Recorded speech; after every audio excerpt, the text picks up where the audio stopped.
morning. I'm Major Hike, commander of 452nd LRS here at March Air Reserve Base. Today I'm here with the 452nd APSF flight, and they're here to tell us what they do on a day-to-day basis. First, let's introduce everybody here. I'm Master Sergeant Ryan Huser. I'm the duty officer for the aerial port support flight. I'm Technical Sergeant Joshua Tovar. And I'm Technical Sergeant Ernesto J. Jimenez. I'm also the duty officer. We're responsible for moving the 1st Marine Expeditionary Force, their equipment and personnel. So how long have you been doing this? I've been doing air transportation for 16 years now here at March Air Reserve Base. Okay. What about you, Sergeant Tovar? I've been here for 10 years doing the same thing. And Sergeant Jimenez, how long I've have been you here for 10 years as well. Wow, quite an experienced group. What's the first thing that you do every day when you get to work? The first thing I do every day when I get to work is I check our troop movement schedule. So the troop movement schedule, it is basically what we're going to do for the day. Mm-hmm. So it's a list of our missions, and then I check our manning to make sure that there's no changes. Okay. What's your favorite thing about this job, Sergeant Tovar? There's so much about it. I love interacting with so many different agencies that we work for, that we work with. I love the ability to take leave and to take time off when we're not busy, and I love working with our guys and our team. Very interesting team, very highly specialized team, very unique to the mission. Sergeant Jimenez, I know with your experience and years in the Air Force, you've traveled to many interesting places. What's your favorite place that you've traveled to? I think my favorite place that I traveled to would have to be Thailand. It's my favorite place.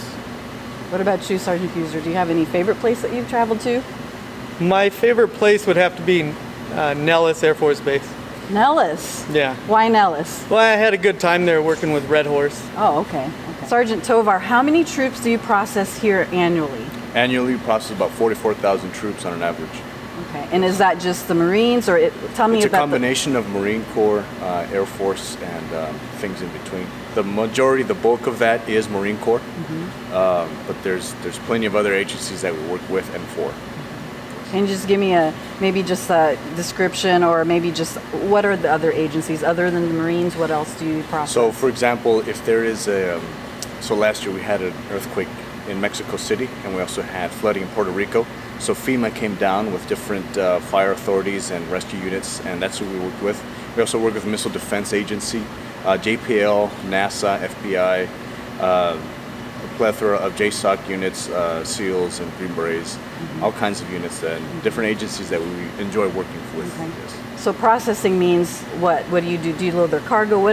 Just explain some of the things that you do when you process them. There's a big, there's many facets to it, but the bulk of it is inspecting cargo, manifesting and uploading or downloading of the cargo, as well as processing their passengers in through and coming back. You mentioned cargo. What are some of the things that are some of the most interesting things that you've seen when it comes to shipping cargo or maybe loading the cargo? What are some of the interesting things that you've seen for all of you? This is a question for everybody. So, as Sergeant Tovar said, we move out the Missile Defense Agency, so we move the UAVs, the Reapers. So we just moved 6 of those 2 weeks ago. So, what about you? Yeah. So one time we had, actually a couple of times, NASA and JPL came through here. That's something that I'm personally interested in. Low density landing gear that they use for the Mars mission, as well as a new telescope that's going to be replacing the Hubble telescope, the James Webb telescope. That touched down through here. That we processed that, and a lot of things like that. Yeah, Sergeant Jimenez, how about you? The most interesting piece of equipment that I moved out of here, I would have to say the Mars rover equipment that was going out through NASA. That's definitely cool. Very cool. As far as some of the things that we've recently touched, we've been forward deployed to San Diego to help out some of the special boat teams, as well as the specialized Naval Special Warfare units down there. We shipped out a couple of boat teams out in the last month, 2 months. That was interesting. It was a huge accomplishment, and interesting piece of cargo that the SWIC teams and the special boat teams, and the way we are able to expedite their inspection and their airlift, as well as making sure, and it's funny, making sure a boat fits in an aircraft, you know, a boat that big, it's pretty cool. I enjoy that. Sergeant Hauser, you process 44,000 packs here and also 5,000 short tons of cargo. How big is your team? The APSF is a team of 12. Those are all working positions. Normally, an aerial port would have over 100 team members to work that amount of cargo and packs, and you'd have team members working in all sections. Here at the APSF, team members are required to work all sections: packs, cargo, joint inspection, special handling. They're required to maintain all qualifications. Normally at an aerial port, you'd just be assigned one section, and you're only responsible to have qualifications in that one section. We're required to maintain qualifications in every one, and we need to keep those qualifications up to date. So with those 12 people, we need to make sure that we meet the mission's needs. Wow, that's pretty impressive. 12 people and doing the job of 100, and also maintaining your certifications all at the same time. So just give me a rough number of how many certifications that each of you have to maintain.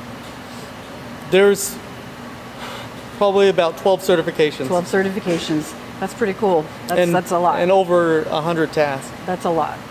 So I wanted to ask all of you guys, what's the one favorite thing, what is your favorite thing about this job? My favorite thing about this job is the diversity that we have. You could be working multiple sections here. It's never the same thing over. I could be doing a joint inspection one day, inspecting a boat another day, processing passengers. It's always different. I enjoy, like Dio said, the nature of the mission, as well as the people that you interact with and the team that we have together. I would say that the hours are pretty good. You can work day shift, night shift, whenever the aircraft comes in. Also, networking with different agencies is also a big plus. I love learning different things from their mission and inquiring about other possible movements that they might be coming up with. So that's what I enjoy about the job. Well, thank you guys for doing this interview. I really appreciate you, and I appreciate everything that you do for the mission and for March Air Reserve Base. Thank you for watching another Team March talk. And I would like to thank all of you for the support that you give us here on a day-to-day basis that makes it possible for us to do our job. And thank you to the community, and thank you to everybody that is supporting March Air Reserve Base at the moment. Thank you.